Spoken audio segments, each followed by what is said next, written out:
Bienvenidos a su podcast Digital Sale. El día de hoy inauguraremos la segunda temporada. A quienes nos escuchan, muchas gracias por todos sus comentarios que han tenido. En esta temporada vamos a hablar acerca de algunos tipos de profesiones, las expectativas y las realidades. Tenemos al residente Héctor Moreno de la especialidad de traumatología. Bueno, primeramente, doctor, pues muchas gracias por haber aceptado esta invitación.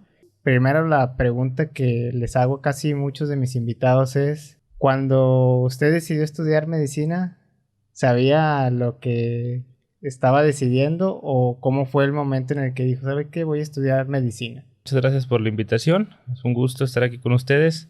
Pues no, la verdad es que cuando yo pienso que la mayoría de las personas antes de estudiar y cuando decidimos hacer una carrera, muy pocos estamos completamente o tenemos un panorama completo de en qué se enfoca nuestra carrera, cómo van a ser, qué materias se llevan y todo eso. Entonces, pues no, cuando yo decidí estudiar medicina, pues había muy poco de lo que conllevaba la medicina en sí. Obviamente sabía que pues tratar personas, enfermedades y todo eso, pero no es un panorama muy pequeño a lo que en realidad pues ya lo ves cuando estás ahí. ¿Tenías algún referente, por ejemplo, no sé, ahorita actualmente uno ve personas que la están rompiendo sobre todo en las redes sociales y de cierta manera algunas personas se dejan tal vez influenciar por lo que ven detrás de y les gusta eso? En aquel momento, pues, alguna persona que tú conocieras que fuera doctor o alguna serie o algo que tú vieras de internet que te llama la atención o simplemente, o cómo fue el momento de decidir. Pues en realidad no, yo creo que en ese tiempo cuando yo decidí las redes sociales no eran tan, pues no influían tanto en las decisiones que tomabas. Entonces que yo tuviera a alguien pues un ideal de alguna persona que pues jalara hacia ser médico, pues no, creo que no. Y pues en cuanto a las series de médicos, la verdad es que no me gustan.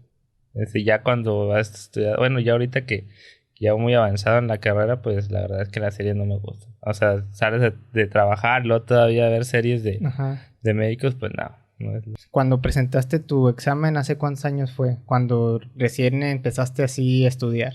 El examen de ingreso a la Sí, el examen de facultad, ingreso a la facultad. Sí. pues fue en 2010, yo creo. No me acuerdo Entonces, exactamente, pero yo creo en más de 2010. 13 años, como 13 años. Como 13 años más o menos. Para estudiar esta carrera, pero tuviste que preparar de qué manera. O sea, porque para empezar, estudiaste en una escuela pública, ¿no? Así es. Entonces, tu ingreso no estaba garantizado. Así es.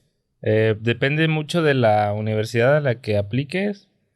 Por ejemplo, y no sé cómo se ahorita, creo que tuvo algunas modificaciones. Por ejemplo, yo que salí de la UAC de Saltillo, tienen un examen que se llama College Board en ese entonces. Creo que ahorita todavía lo tienen, pero le agregaron algún otro examen de inglés y otra cosa. No Sí, sé. bueno, exámenes ya más enfocados a biología, que en aquel Ajá. entonces solo era aptitudes y Solamente habilidades. así es. Entonces, pues quieras o no, pues el tipo de examen era un poquito más sencillo. Por ejemplo, hay otras universidades donde desde el ingreso el examen ya va más enfocado al área de la salud, biología, química y todo ese tipo de cuestiones. Entonces tiene que ver mucho, pues, conocer a la universidad y el tipo de examen que vas a presentar para saber cómo prepararte para el mismo. ¿Tú lo conocías cuando recién ingresaste? Pues sabía que iba enfocado, la guía que te dan, entonces el de la Universidad Autónoma de Coahuila, pues, bueno, sí prepararte, pero no en cosas muy específicas. O sea, más que nada, pues, habilidades de matemáticas y todo eso, y de lectura y comprensión. En cambio, otros exámenes sí tienes que, pues, tiene que ver mucho también de la escuela, de la preparatoria en la que sales, que también te prepararon para realizar ese tipo de exámenes. Bueno, por lo que sé, pues saliste de una prepa en la que no era una especialidad así como laboratorio clínico o enfocada a algo relacionado a salud o como le dicen ciencias de la biología, ciencias relacionadas a la medicina o enfermería o alguna otra. ¿Fue complicado el momento de ingresar? Sí, sí fue muy complicado. Sí, yo salí del CECITEC de San Buena, una prepa técnica. Yo hice mecatrónica y a mí pues en realidad sí me gustaba mucho la física y la matemática. Y al momento de ingresar, tanto al ingreso, en mi curso, tuve un curso de preparación para entrar a la carrera, sí fue muy complicado el venir de una prepa técnica de ciencias exactas a empezar a ver biología, bioquímica y todo ese tipo de materias. Sí fue complicado al inicio ese proceso de adaptación a ver algo que para mí pues era prácticamente desconocido. Y cuando recién empezaste a toparte con este tipo de materias que a lo mejor no son nada alejados a lo que sabías, pero, o sea, una prepa cuando es técnica, pues se centra simplemente en ciertas cosas. Nunca hubo un momento donde dijiste, a lo mejor no la voy a hacer al principio, cuando a lo mejor me imagino que había personas que ya habían estudiado tal vez una carrera relacionada y que a lo mejor ya tenían como que una especie de orientación o ya sabían algunas cosas o habían estudiado más sobre eso. Sí, todos mis compañeros o venían de una preparatoria técnica, pero de ciencia, o sea, que veían laboratorio clínico, tipo de esas especialidades más enfocadas a la carrera, y la mayoría venían de prepa de 2 años, que pues ya sabían que querían hacer medicina, entonces hacer un año extra de preparatoria pues no era o sea, era Lo ahorrarse ideal, un año sí. para ellos. Entonces sí me sentía un poco desfavorecido, pero siempre pensé que esos 3 años de prepa que hice me ayudaba mucho, no solamente para la medicina, sino para habilidades en la vida diaria. O sea. Entonces, pero sí, al principio sí, el primer mes me sentí así como que no, no estaba rindiendo como debería. O sea, ese mes de adaptación sí fue clave. Creo que es lo que pasa durante los primeros semestres, que muchos alumnos, independientemente de la carrera, tal vez, sobre todo porque muchas veces no hay o sea, nadie te puede decir tal cual, o sea, porque a lo mejor si uno supiera ciertas cosas, desde mucho tiempo antes se preocuparía pues por enfocarse en otras cosas, ¿no? En estudiar algo o ver algo más allá. Entonces, creo que sí, los primeros meses, como le dices tú, el hecho de adaptarte forma una parte tanto muy fundamental como una pieza clave. Ya a partir de esto de medicina, una de las preguntas así que más comúnmente surgen es ¿por qué tanto tiempo se estudia? ¿Y qué pasa con esos 2 años después? Que no muchos conocen que, o sea, no puedes ejercer simplemente al terminar tus 5 años en la escuela como normalmente cualquier carrera es, ¿no?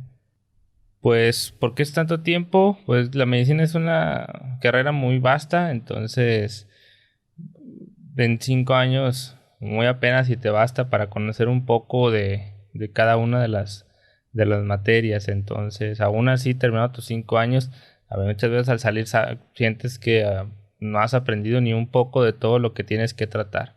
Entonces, por eso también hay tantas especialidades y subespecialidades, porque o sea, yo como médico no puedo ni aún al terminar ser experto en todo.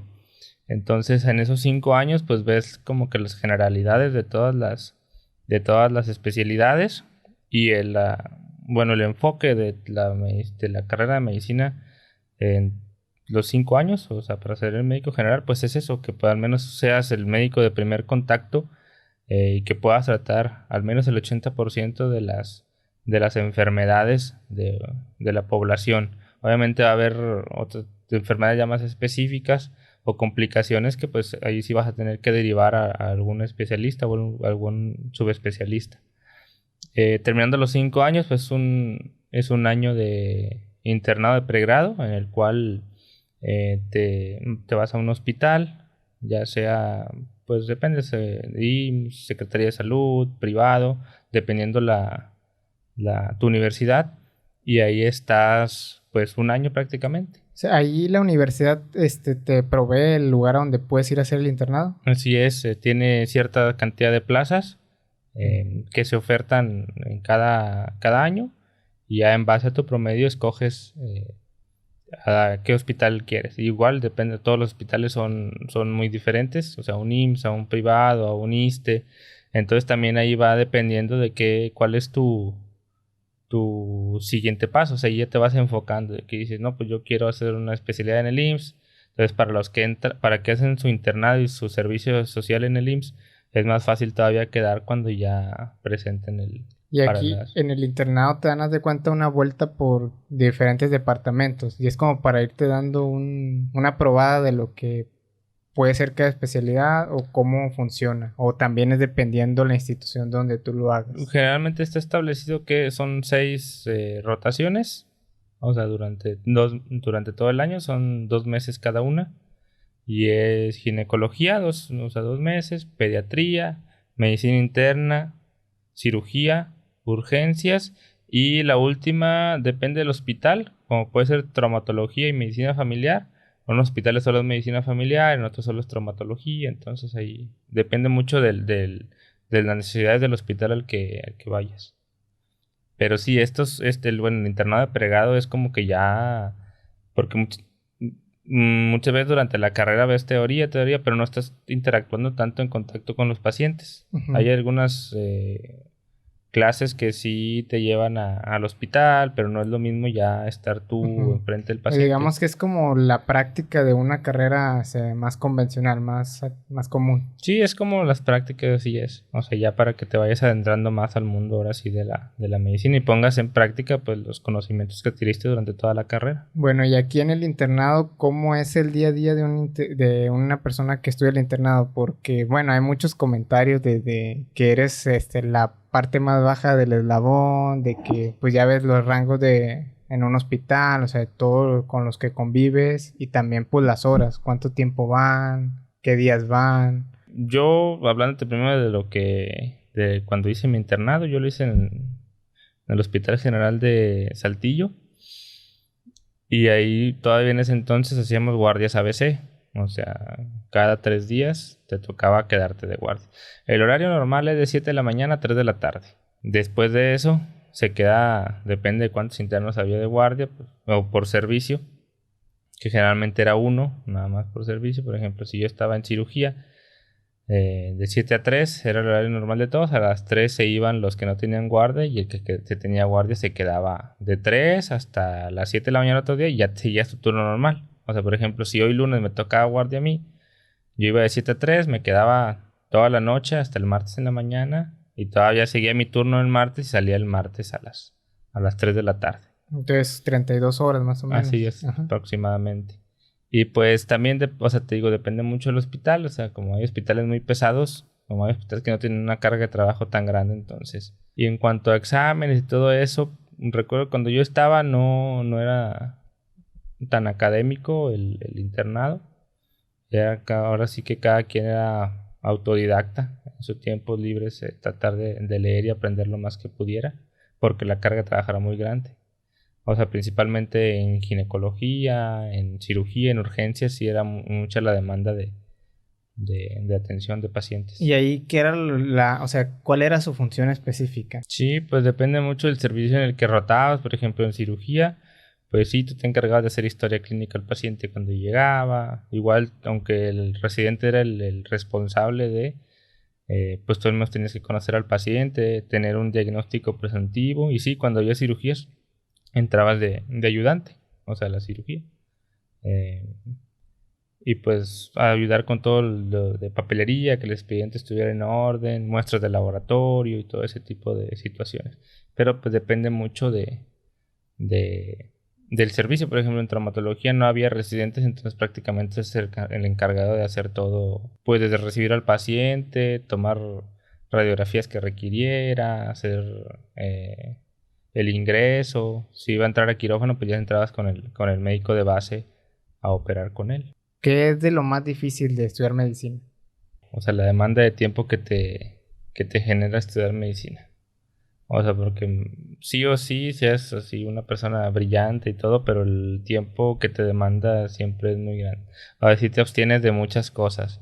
De ir a reuniones, de salir de fiesta, de ir a reuniones familiares, todo ese tipo por tener que estar estudiando. O pues hay materias difíciles, como en todo, que a mí de plano no me gustaban. Por ejemplo, todas las de parasitología, microbiología, bioquímica, o sea, sí son algo tediosas de aprender, todos los ciclos celulares, todo eso, pero yo creo que el tiempo que adaptarte a tener que prácticamente vivir en la medicina sí es lo más complicado. ¿Tú estuviste en una escuela pública? En la privada pasa lo mismo, porque es una pregunta que en un capítulo se había desglosado. O sea, que muchas veces en escuelas privadas se ve que a lo mejor esta carga que tú luces de tiempo se aminora. Yo creo que lo más importante, más allá de si salgas de una escuela pública o privada, pues es muy independiente de la persona. O sea, como hay personas que son muy brillantes que salieron de privadas, hay personas que salieron de la pública que no, a lo mejor no rinden igual. Entonces, yo creo que sí es muy independiente de cada persona y de qué tanto te esfuerces en lograr tus metas. Y regresando al internado, pues están prácticamente todo el día, no pueden trabajar. Ya pasaron los 5 años de lo que te tomaría hacer cualquier carrera. ¿El gobierno o el hospital les provee alguna ayuda, comida o algo así? En el internado, pues sí, nos la pasamos prácticamente todo el día en el hospital, entonces ahí nos dan de desayunar, de comer y de cenar, pues en caso de que si tienes guardia, pues puedes ir a cenar. O si vives cerca del hospital y quieres ir a cenar, pues puedes hacerlo también. ¿Había gente que hacía eso? O sea, que sí, iba a sí, cenar. sí, pues, la gente que vive cerca. No. Y pues durante el internado te dan una beca que es muy baja, o sea, prácticamente es algo simbólico lo que te dan de beca en el internado, que si yo mal no recuerdo, eran como 650 pesos a la quincena. Nada más como para el camión, ¿no? De cuenta. Ajá, Sí. prácticamente. Algo que se me olvidó preguntarte durante el internado, o sea, para meterlo ahí mismo. ¿Te tocaron así en cirugías o durante tus rotaciones, o sea, personas que fallecieran? Me imagino que sí. Sí, sí, Y claro. ustedes no eran las personas que les decían a sus familiares que habían fallecido, o sí, a veces los mandaban a dar esa noticia. Que yo recuerde que me tocara alguna vez que me mandaron a mí, no. Pero sí había, o sea, sí te podía tocar. Pues yo creo que sí, principalmente en los servicios donde te digo que no había residentes, a lo mejor en traumatología, si nos hubiera pasado, pues sí, yo o alguno de mis compañeros tendría que haber sido el que hubiera tenido que hablar con los familiares. Y luego, por ejemplo, ya terminas el internado y ahora sí sigue el servicio, que es donde a muchas personas las mandan a ejidos o rancherías, ¿no? ¿Y esta también va en base al promedio de la escuela o va en base a...? La misma lista con la que se escoge el internado de pregrado, en base a esa misma lista se escoge servicio social. O sea, en la mejor de los casos, es decir, un alumno que tiene el mejor promedio ocuparía un lugar cercano a donde está la escuela, o igual le tocaría también una ranchería. O sea, había plazas que eran de investigación, que eran ahí mismo en la universidad, y había plazas de servicio social cercanas bueno, en este caso a Saltillo, y depende mucho. Hay tres tipos de plaza de servicio social para medicina. Es tipo A, tipo B y tipo C, y el tipo de plaza es lo que determina pues el tiempo que depende de tu unidad. Por ejemplo, las tipo A en teoría es de lunes a viernes de 8 de la mañana a 3 de la tarde, creo. Y luego las tipo B es el mismo horario, pero no es cierto. Creo que sí también son como 10 horas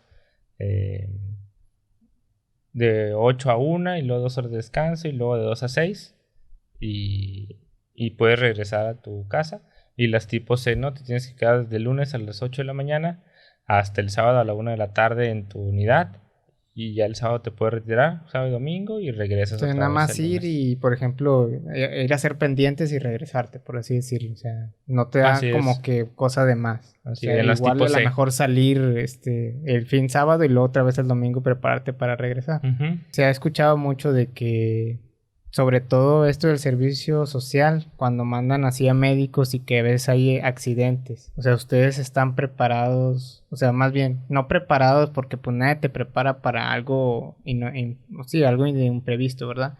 Me refiero a psicológicamente sabes que puede pasar, sobre todo de médicos que lamentablemente pierden su vida, ya sea trasladándose al lugar o en su misma unidad. Sí, yo creo que siempre es consciente de que puede pasar. Afortunadamente, dentro de lo que cabe, yo creo que en las plazas de servicio social de Coahuila son, pues, a lo que me tocó vivir, pues, bastante seguras. Digo, no conozco todas, pero aquí en Coahuila creo que nunca he escuchado que haya pasado algo así. Pero sí hay plazas donde sí la comunidad sí son comunidades más peligrosas, entonces sí hay que andar con bastante cuidado. Bueno, y donde tú estabas sí eran tranquilos, o sea, ¿La comunidad era grande, era pequeña?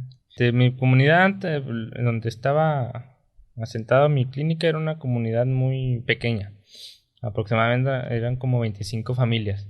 Pero yo tenía comunidades, se llamaban LAIS, eran localidades que eran adjuntas a Ok. y eran 5. Y de hecho donde estaba la clínica no era la comunidad de todas esas la más grande, porque generalmente la unidad se asienta en la comunidad más grande.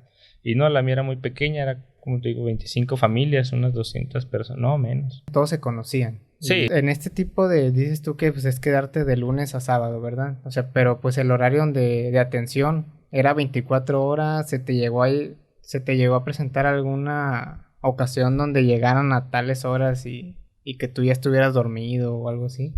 el horario de atención era de 8 de la mañana a 1, consulta normal, y luego descansaba para comer de 1 a 3, y luego seguía mi consulta de 3 a 6 de la tarde.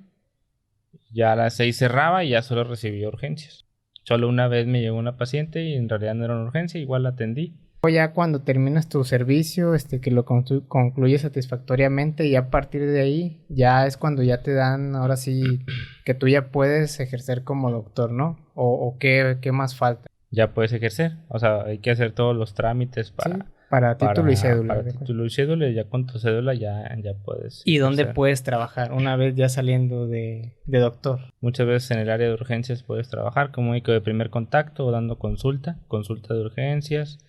Pues ahora sí que en farmacias, privado, pues en asilo, yo trabajo en un asilo. Desde que saliste ya, o sea, ahorita que ya eres residente cuarto nivel, me imagino que es ser 4, ¿no? Ujú. Que comúnmente se abrevia. ¿Tú durante la carrera ya habías puesto la mira en qué especialidad querías? ¿O esto se debió después de tiempo, ya después de haber salido? ¿Presentaste este examen nacional para las especialidades inmediatamente? ¿Te tardaste? ¿O cuál fue el proceso de decir, ok, ya acabé, ahora qué sigue? No, yo desde que estaba en la carrera y toda la carrera en el internado, yo sí ya tenía en la mente que quería hacer una especialidad. Pero aún no sabías en qué. O ya más o Ya menos. tenía la idea de que tenía que ser algo quirúrgico. O sea, Ujú. porque es lo que siento que se me da más. O sea, lo práctico, lo quirúrgico. Pero todavía no sabía en qué. Ya cuando me decidí fue en el internado, cuando me decidí que si quería hacer traumatología. Ya viendo más de cerca, conociendo más de cerca la traumatología, fue cuando me decidí que quería hacer trauma. ¿Cuánto tiempo presentaste este examen? ¿Cada cuántos son los ingresos? ¿Cuántas personas entran? ¿Qué tan demandante es? Porque esto es a nivel ya nacional.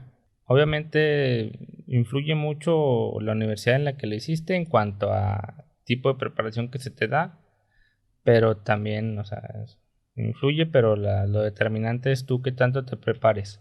En México el examen nacional de residencias médicas se presenta en el mes de septiembre.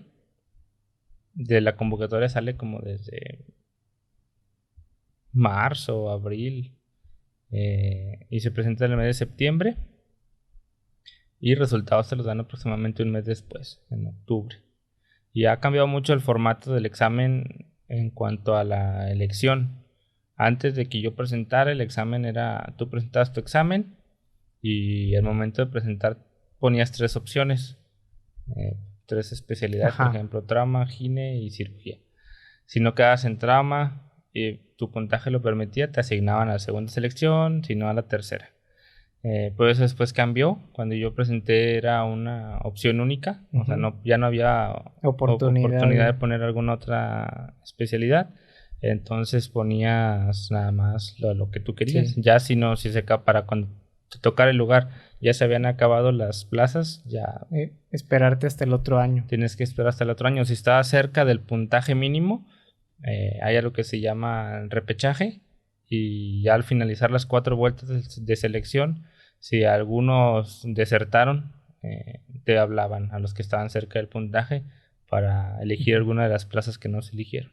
Normalmente cuando en las universidades hay segunda vuelta es porque cierta persona ya encontró otra universidad. Y aquí, ¿por qué se podría dar alguien que no quisiera estudiar la especialidad? Uno piensa que pasar el examen es lo más difícil y no. O sea, en realidad, ya que pasas el examen, ahora es un mundo completamente diferente porque ahora te toca la responsabilidad de elegir una plaza para hacer tu residencia. Entonces, igual para la residencia hay cierta cantidad de plazas ofertadas y de los diferentes tipos de servicio médico, IMSS, ISSSTE, Secretaría de Salud, hospitales privados, y cada uno de ellos tiene un proceso de selección diferente.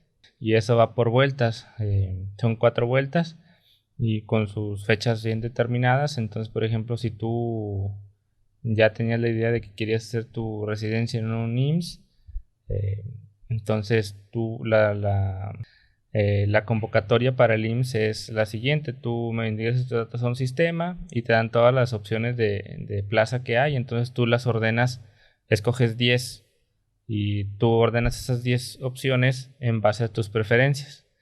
Dices, pues si quedó en la primera que elegí, pues bien. Ya si la segunda, pues, pero si ya te toca la quinta que querías, a lo mejor en ciudades que no tenías planeado irte o así, entonces Ya ahí la piensas. ya la pienso un poquito más. Por ejemplo, lo que es sistema de Secretaría de Salud, ahí las convocatorias son individuales. Tú, si por decir la primera vuelta quieres aplicar a un hospital y si no quedas, ya perdiste una oportunidad. Para volver a aplicar a otro o tienes que gastar otra vuelta y así. Ok. Entonces sí es lo más complicado elegir plaza. Y luego ya conforme van avanzando las vueltas te das dando cuenta que ya hay menos plazas cada vez, siento un poco la desesperación. Y al final, generalmente en el país pues quedan las plazas que están más alejadas o en ciudades que son un poco más inseguras. Entonces ya cuando estás en ese punto, pues la piensas para elegir ese tipo de plazas. Ok, entonces aquí ya vendría más que nada de la organización interna. O sea, esto ya jugaría otro papel muy importante. O sea, pudiste haberte a lo mejor preparado mucho, pero ya depende del proceso de Sí, o sea, selección. a ti lo que te asegura pasar el ENARM es que tienes una plaza, pero no te asegura que aunque hayas sido el primer lugar, te vayan a aceptar el hospital que tú quieres.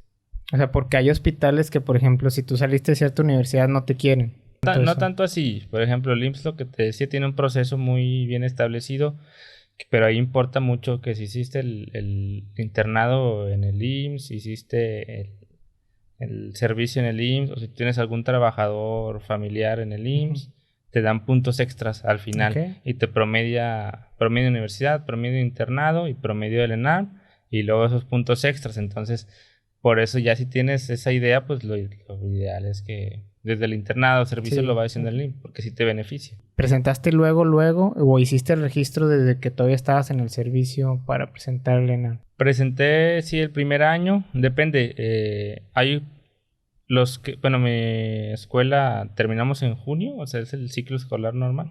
Pero, por ejemplo, hay otras universidades que terminan en enero. Entonces, ellos sí pueden presentar antes de salir. Cuando ellos ya salen, Pueden ya, si ya Ajá. están, si los aceptaron y todo, ellos nada más tienen 3 meses y ya pueden entrar. Pero uno su ciclo escolar es normal Que no es impar, que vaya. no es impar, ajá. Si tienes que esperar, terminas en junio, presentas en septiembre y ya entras el 1 de marzo. Y la primera vez lo presentaste, ¿cómo te fue esta vez? ¿Pasaste? ¿No pasaste? ¿Se te hizo complicado el examen? La primera vez que presenté yo no lo pasé. Igual yo presenté para trauma y no lo pasé. Me quedé no recuerdo cuántos puntos, como a 2.5, 3 puntos. Pues depende mucho. Siempre, por ejemplo, la tendencia que había cuando yo presenté era de que año con año suben. Los puntajes ya tenían una tendencia de que de 5 años para atrás, si tú ibas viendo los puntajes, cada vez iban subiendo 1 punto, 1.5. ¿Sí? O sea, cada año estaban más peleadas. Cada año subía más el puntaje mínimo para el ingreso.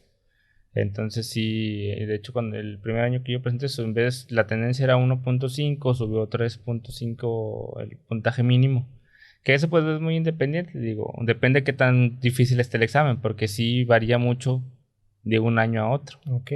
Entonces, el primer año que presenté no pasé, volví a presentar el segundo año y fue ahí cuando Bueno, y en este año o sea, ¿te centraste en estudiar todo este año? ¿O sí le tomaste como que allá al final? ¿O sí planeaste una estrategia para...? Sí le eché más ganas que el primer año. Pero aún así siento que todavía pude haberlo... pasado mejor. Poderle haber dedicado más tiempo al examen. O sea, porque pues aquí ya no era nada más dedicarte al examen, porque ya estabas trabajando. Sí, o sea, que hay que trabajar, pues tienes que mantenerte de alguna forma, entonces sí tienes que administrar muy bien los tiempos de trabajo y de estudio. O sea, tienes que hacer los dos. O sea, había muy pocos de mis compañeros que de plano solo se dedicaban a estudiar. Okay. Porque pues la mayoría que éramos foráneos o algunos que pues, ya teníamos que trabajar sí o sí, ¿no? Y luego cuando ya presentaste igual, ¿subieron los puntajes? Cosa contraria a lo que todos pensábamos, bajaron como 2 puntos. La mayoría de las especialidades bajó 2 puntos. Porque el examen estuvo muchísimo más difícil, entonces todos los puntajes se fueron para abajo. Ahora sí ya volvió a este punto de buscar las plazas. O sea, ya que te dijeron que sí lo habías pasado. Ya una vez que te dan el puntaje y que sabes que estás dentro, ahora sí viene ahora sí lo que yo pienso que es lo más desgastante y lo más difícil, que ya tienes una plaza, un lugar asegurado en teoría, pero pues no tienes hospital y hasta que no lo tengas es... Como que ya relajarte, decir, ya tengo dónde llegar. Así es. ¿Y cómo fue este proceso de buscar? O sea, ¿buscaste primero en otra parte o siempre fue ahí donde te quedaste que ahora es en Torreón? Yo no tenía una plaza ideal. Yo sí era de los que decían de que donde me toque me voy a ir. O sea, ya había sido foráneo en Saltillo, entonces ya tenía mucho tiempo viviendo solo, entonces ahora sí que el irme a otra ciudad... O sea, eso no te iba a frenar. No me iba a impedir nada. Acaso contrario de que tenía compañeros que siempre habían vivido en casa, entonces sí era un poco más difícil que buscaran algo fuera, entonces, pero para mí no, entonces yo siempre tuve esa idea de que a donde me tocara, aún así fuera al sur, en la frontera, en donde fuera me iba a ir. Así que yo no tenía un plan o algo así establecido de que quiero buscar tal cosa. Lo único que sí no quería era un IMSS, porque a mí no me gusta, o nunca me ha gustado el sistema del IMSS. ¿Porque hay mucha demanda o porque se colapsa el sistema? Pues un poco de ciertas formas, o sea, y depende mucho de la persona. A lo mejor el 80% de los médicos que pasan en AMP, el 80% busca una plaza del IMSS sí o sí, y te das cuenta de que todos la primera vuelta la aplican al IMSS. Pero para mí no era lo más... A mí no quería eso para mi carrera. Digo, sin afán de decir nada de cualquier servicio, todos tienen su... Sí, pero pues uno tiene sus preferencias, ¿no? De qué es lo que Claro, así es, entonces pues... O sea, y de cierta manera te jugó bien, ¿no? Porque mientras unos buscaban las del IMSS, sí. O sea, se quedaban estas otras Así es. clases. ¿Y fue tu primera opción o no fue tu primera opción? No, yo apliqué primero a un hospital de Secretaría de Salud en Aguascalientes y ahí me rechazaron la primera vuelta. Y no te dicen el por qué. No te dice nada. O sea, pero tú puedes más o menos especular el por qué o no. Pues no en sí, o sea, de ahí tienes que llevar papelería, te hacen entrevista, te hacen un examen psicológico y ya, pero no, en realidad no te dice nada. O sea, solo, bueno, tenía una página de internet y ahí dice si fuiste aceptado o no. Y ya, o sea, a ver que no eres aceptado, ya te empiezas a preparar para la segunda vuelta. ¿Y ahí entraste un poquito en estrés o todavía no lo sentías así? Cuando me rechazaron de la primera, pues un poco. Pero sí, todavía poco. decías... Porque todavía yo no tenía un plan B. Y ya fue cuando pues dije, no, pues hay que poner a buscar a ver qué hay. Luego ya salió la segunda vuelta. Del IMSS había muy poquitas plazas que quedaron, como 14 a nivel nacional. De Secretaría sí había muchas, pero como te digo, es... una plaza por vuelta, no puede... O sea, ya habías quemado ese cartucho de secretaría. Si quería, podía aplicar para otro en la segunda vuelta, pero igual, si no queda, ya quemaste otro. Entonces, y ahí fue cuando me puse a buscar opciones hasta que di con mi sede actual, allí con un grupo de internet. Te ayudó, o sea, porque muchas veces sí me ha tocado también que algunas personas reciben muchos consejos o reciben una guía, porque... ¿No te ha pasado que muchas veces con algunas cosas no hay mucha... O sea, transparencia me refiero al hecho de publicar ciertas cosas que te den un guía? Entonces, en este caso sí sí te ayudó. Sí, yo vi, bueno, al que fue mi R2 cuando yo entré, publicó en un grupo de Facebook que se llama Pasar el ENARM, publicó la sede, lo que había, cuántos residentes eran, tipo de guardas y todo. Y ya me puse en contacto con él, me explicó un poquito más y fui al hospital a verlo. Y ya fue cuando decidí quedarme ahí. Ya cuando te aceptan, ya fue como relajarte un poco, de decir, pues ya tengo, o sea, ya. Sí, Ya nada más fue esperar el tiempo para ingresar.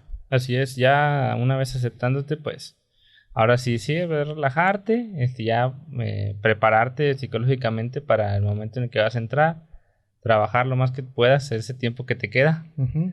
Eh, Y luego, por ejemplo, aquí ya reciben una especie de pago o te tienes que buscar un medio de financiamiento. no, sí, ya hay una beca que es más, ahora sí es un poco más, ya puedes sobrevivir con ella. Ujú. Y depende del grado en el que estés, es el tamaño de la beca y del hospital también. Eso depende mucho del hospital, si sí, privado. Pero Oh. ya es una beca un poco más generosa. ¿Cómo es el entrar? O sea, luego vienen los putazos o sí es como de que, pues, vamos a algo introductorio. O sea, porque presentas el ENAR, pero pues no sabes ni toda la teoría ni toda la práctica. O sea, bueno, es imposible saberlo, ¿ah? Pero, o sea, entras y luego, o sea, es estudiar, es irte al quirófano o cómo es. A mí, en mi sede, si es entrar y como somos pocos residentes, pues es lo que te toca. Obviamente de R1 lo primordial para ti es, o sea, tu principal jale es tener toda la papelería en orden de los pacientes que tenemos ingresados. O sea, el expediente que esté al 100, notas, todo eso es tu prioridad. Ver pacientes en urgencias, o sea, inmovilizaciones, todo eso. Pero si te requieren hacer otro tipo de servicio, pues tienes que hacerlo. Y como es pequeño, pues desde el principio te toca entrar a cirugías. Caso muy diferente, por ejemplo, hospitales muy grandes en Ciudad de México, Guadalajara, que tienen 40 residentes. Ahí si el R1 solo se encarga de notas, poner yesos, ver urgencias y no, prácticamente entras a quirófano en tu primer año muy poco. Y nosotros como somos muy poquitos, desde el primer año estamos viendo cirugías, entrando y todo eso.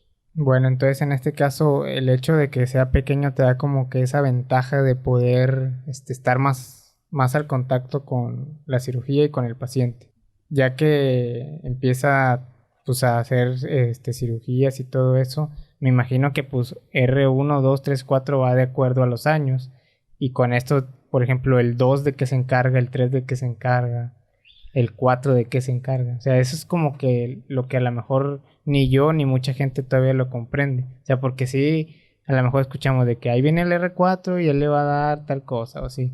Pues así una función establecida de qué tiene que hacer cada uno no hay y no existe. ¿Sí? O sea, algo así establecido de que puntualmente esto solo lo hace tal. No, no es así. Pero básicamente el jale del R2 es supervisar al R1 y que haga todo bien. Entonces, Y el del 3 al 4 y así. y el del 3 al 2. Ah, sí, el del 3 al 2. No, el R3 pues ya el R2 no hay que supervisarlo mucho. O sea, ya en teoría Ya sabe cómo está la onda. Así es. Pero el grado de dificultad de las cirugías pues es básicamente lo que va determinando qué puede hacer cada uno. Por ejemplo, ustedes todavía de que pues reciben o se reciben regaños de los superiores o ya no pasa tanto o ya sabes más o menos, o sea, qué es lo que tienes que hacer. Pues sí, cuando la andas regando sí te regañan, pero ya es muy raro, o sea, y no son regaños así, pues, no, digo, ya estamos grandes, la mayoría de nosotros ya tiene más de 28 años, no es como que alguno nos vaya a regañar así como a un niño, no. Pero sí hay llamada de atención cuando estás haciendo algo mal. Ya de R4 es raro que te llame la atención, porque en teoría pues ya conoce el funcionamiento. Ajá, entonces, pero sí, cuando hay que llamar la atención sí hay que hacerlo. Bueno, y luego es que practicando anteriormente ya lo había comentado, te digo, si hay muchas especialidades que se ven que son, o sea, se les ve más el estrés y que a lo mejor pudiera, o sea, porque sí me ha tocado decirte que no, pues que tal persona está en cierto tipo de residencia y que a lo mejor ahí sí es un ambiente más hostil. Y yo te decía, es que yo he visto muchos traumatólogos y se ven más alivianados, incluso se ven, o sea, más raza con la gente, con los pacientes. Ujú. ¿A qué se debe esto?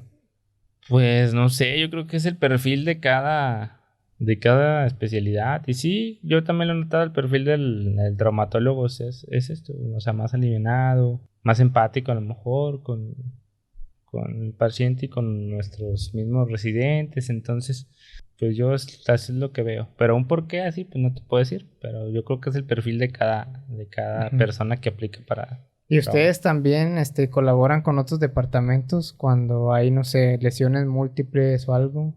Sí nos ha tocado, digo, no es de siempre, raras ocasiones, pero sí toca. Digo, el chiste de nuestra atención es que siempre brindes la mejor atención al paciente. Entonces, si el paciente requiere que se vea por manejo conjunto de dos servicios, pues ya depende por cuál ingresó. El servicio tratante busca que otro servicio lo acompañe.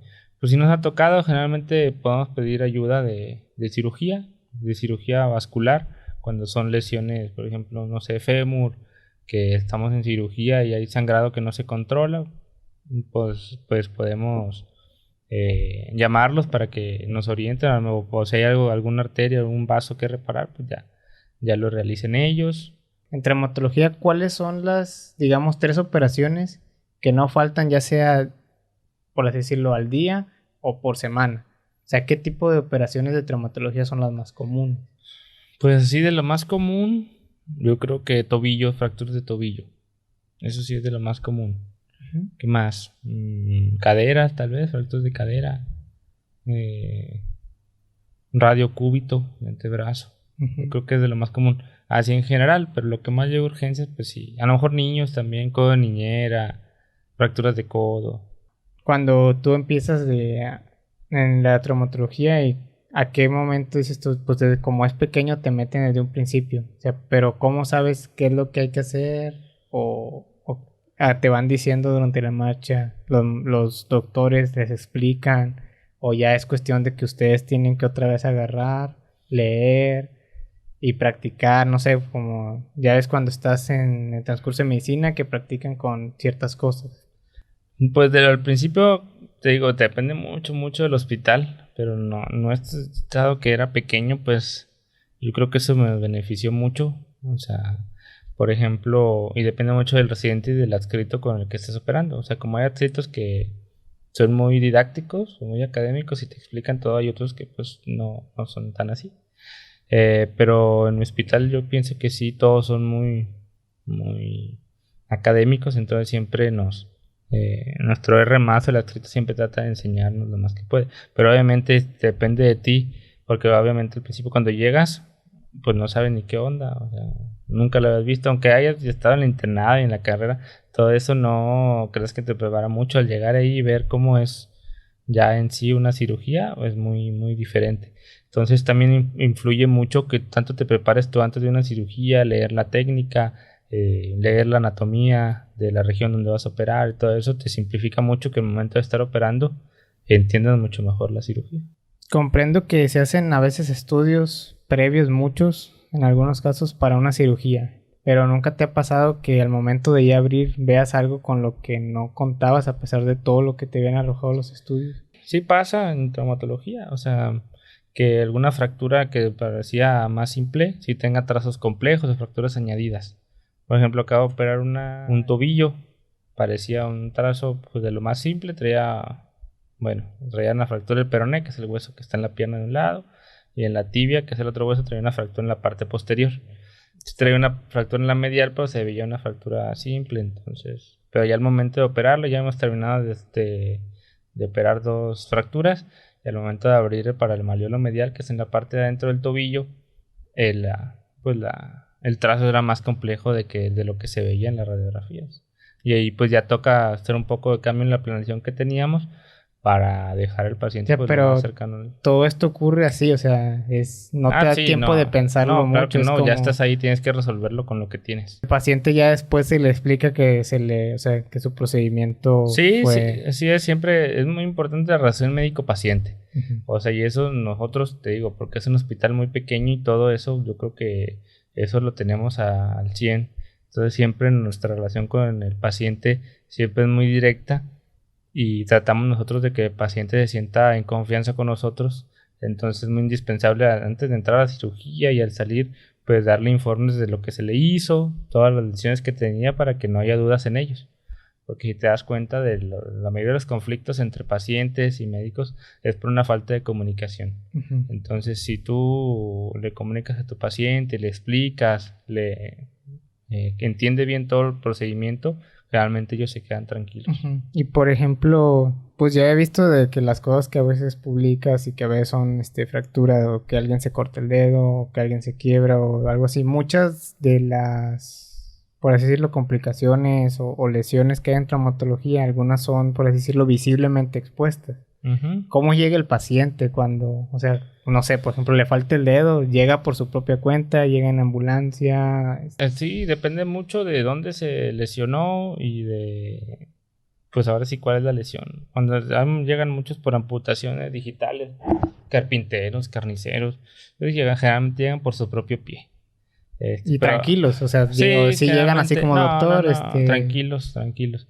La mayoría de los que llegan también ya fueron a algún hospital previamente donde los asearon o hicieron algún lavado y luego ya nos los refieren a nuestro hospital.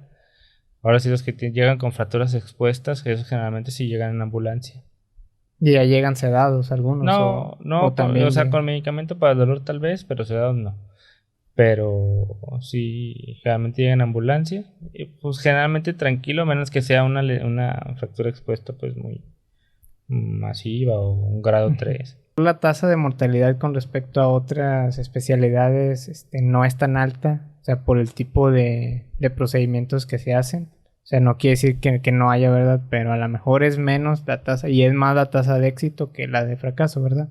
Algo que te haya tocado ver así que tú digas, esto estuvo feo, o sea, digamos que de las operaciones, a lo mejor no más complicadas, pero sí que, o que vayan, o que sabes de antemano que el tiempo de recuperación va a ser muy tardío. Una luxación expuesta de cadera. O sea, hay muy pocas reportadas en la literatura. Generalmente los que reportan son lo que yo he visto, artículos en inglés. Sí nos llegó un paciente hace ya 2 años y medio más o menos, que tuvo una luxación expuesta de cadera, la cabeza femoral se salió hacia la piel, traía además fractura de pelvis, luxación de la cadera contralateral, y eso yo creo que es el caso más, de hecho lo publicamos nos aceptaron el caso para publicación en Orthotips, que es la revista de FEMECOT, que es la Federación Mexicana de Colegios de Ortopedia y Traumatología, y nos lo acaban de aceptar hace 2 semanas para la publicación, a espera de que sea publicado. O sea, sobre todo porque pues ya va a haber a lo mejor más de literatura en español, se publicó, ¿verdad? Sí, en español. Y, por ejemplo, ya en este tipo de cirugías participan pues los cirujanos de mayor rango, ¿verdad? Me imagino. Se pide alguna colaboración con algunos otros tipos de, o sea, de otras dependencias, no sé. Por ejemplo, nosotros, te digo, como salimos a muchas cirugías externas, tenemos muchos traumatólogos que no son nuestros médicos de base, pero que son amigos nuestros.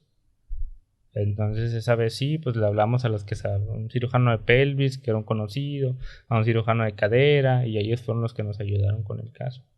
¿Ustedes también ven todo lo de amputación?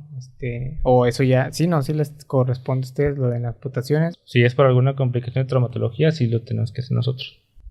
Pero generalmente estamos, bueno, no es en nuestro hospital, estamos no en contra, pero tratamos de preservar el miembro lo más Era lo que posible. Te iba a preguntar, por ejemplo, las personas cuando llegan con su dedo cortado por una máquina, pues entiendo que se puede pegar el dedo. ¿Cuál es el porcentaje de éxito de que el dedo no pierda su movilidad o su función? Que depende mucho del tipo de corte, del nivel al que se lo hizo, del tipo de corte, del método de conservación de la amputación, o sea, en qué medio se conservó, del hospital al que llegas, de que el equipo que tengas. Entonces algo muy complejo que a lo mejor alguien sí pudiera, o sea, contemplar de que, no sé, si alguien escuchara esto y que de repente hubiera un accidente, hablas del tipo de conserva. ¿Cuál sería el mejor? O sea, en la tele se ve el de ponerlo en hielo y en una bolsa. ¿Ese es correcto? Sí, es ponerlo en una bolsa de plástico, al amputado. Luego esa bolsa, ponerla en hielo y ya taparlo. O sea, nunca poner el contacto, el miembro amputado a contacto directo con el hielo. Ni ponerlo en el agua directamente. Okay. Nunca echarle agua a la bolsita, no. Entonces eso, te puede aguantar hasta 6 horas en ese método. Y es bueno aclarar eso porque normalmente en todas las películas, series se ve que pues, el dedo va sobre el hielo, ¿verdad? Ajá. Ya para pues, finalizar este capítulo, o sea, me gustaría que ya sea algún consejo o algo que te hubiera gustado tal vez saber antes de la carrera de medicina.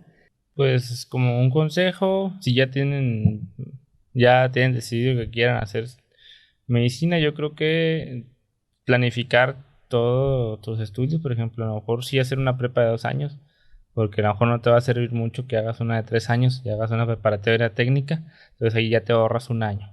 Segundo, pues estudiar mucho y depende, o sea, conocer muy bien la universidad a la cual vas a aplicar. Y en cuanto al internado, también a la hora de escoger internado, la verdad, como lo veo yo, lo ideal es escoger un internado con una carga de trabajo baja que te permite estudiar ese año para prepararte para el ENARM. Porque a lo mejor muchos tenemos la idea de que yo quiero irme a un lugar, un internado donde haya muchos pacientes para aprender y todo, hacer procedimientos, pero la verdad es que tú como médico general, o sea, ¿qué es lo que va a hacer? De nada te sirve que en el internado hayas puesto, pues no sé, 100 sondas, tomado tantos mil electros, si al final de cuentas eso no te va a apoyar mucho. Entonces lo mejor es escoger un internado con una carga de trabajo más baja que te permita prepararte para el ENARM. ¿Qué hubiera querido haber sabido yo antes de estudiar la carrera? Que no me arrepiento de haber escogido medicina. Estoy muy contento ahorita con la especialidad también que elegí. Entonces yo pienso que es algo que sí me llena el ver pacientes en consulta de trauma, cirugías. Entonces estoy muy a gusto con esa decisión. Por mi parte sería todo, pues muchas gracias por haber aceptado esta invitación y espero que haber resolvido algunas de las preguntas que a veces suelen conllevar el hecho del momento de decidir una carrera, también en este caso una especialidad. Y sobre todo, pues allá en casa ustedes son los últimos que se hacen una opinión acerca de lo que aquí dimos. Hay que recordar que todo esto es en base a las experiencias personales de cada persona, no aplica para todos. Y pues sería todo y muchas gracias. Muchas gracias por la invitación. Nos vemos.